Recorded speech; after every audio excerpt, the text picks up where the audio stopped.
40. And be it further enacted by the authority aforesaid, that all penalties and forfeitures herein before mentioned, which shall be incurred in Great Britain, shall and may be prosecuted, sued for, and recovered, in any of His Majesty's Courts of Record at Westminster, or in the Court of Exchequer in Scotland, respectively, and, all necessary charges for the recovery thereof being first deducted, shall be divided and applied, one moiety to and for the use of His Majesty, His heirs and successors, and the other moiety to the Caesar or prosecutor. 41. And it is hereby further enacted and declared, that from and after the 29th day of September, 1764, all sums of money granted and imposed by this Act, and by an Act made in the 25th year of the reign of King Charles II, entitled, An Act for the Encouragement of the Greenland and Eastland Trades, and for the better securing the plantation trade, as rates or duties, and also all sums of money imposed as penalties or forfeitures, by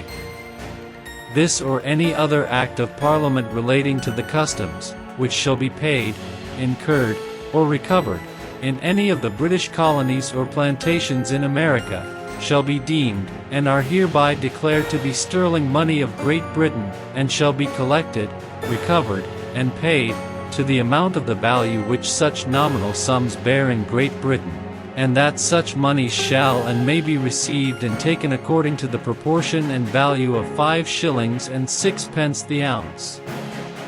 in silver, and that all the forfeitures and penalties inflicted by this or any other Act or Acts of Parliament relating to the trade and revenues of the said British colonies or plantations where such offence shall be appointed over all America, which Court of Admiralty or Vice-Admiralty are hereby respectively authorized and required to proceed, hear, and determine the same,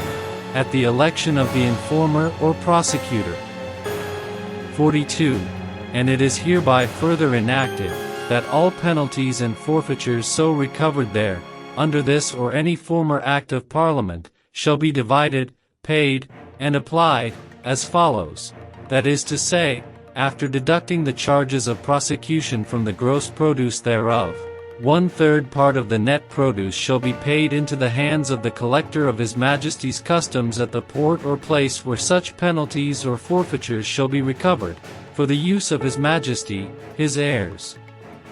and successors, 1/3 part to the Governor or Commander-in-Chief of the said colony or plantation, and the other 1/3 part to the person who shall seize, inform, and sue for the same, excepting such seizures as shall be made at sea by the commanders or officers of His Majesty's ships or vessels of war duly authorized to make seizures, one moiety of which seizures, and of the penalties and forfeitures recovered thereon,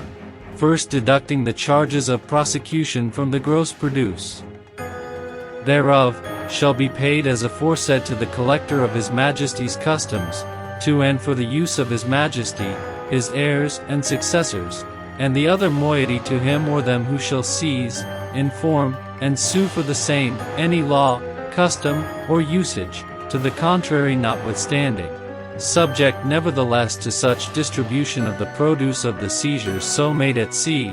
as well with regard to the moiety herein before granted to His Majesty, His heirs and successors, shall think fit to order and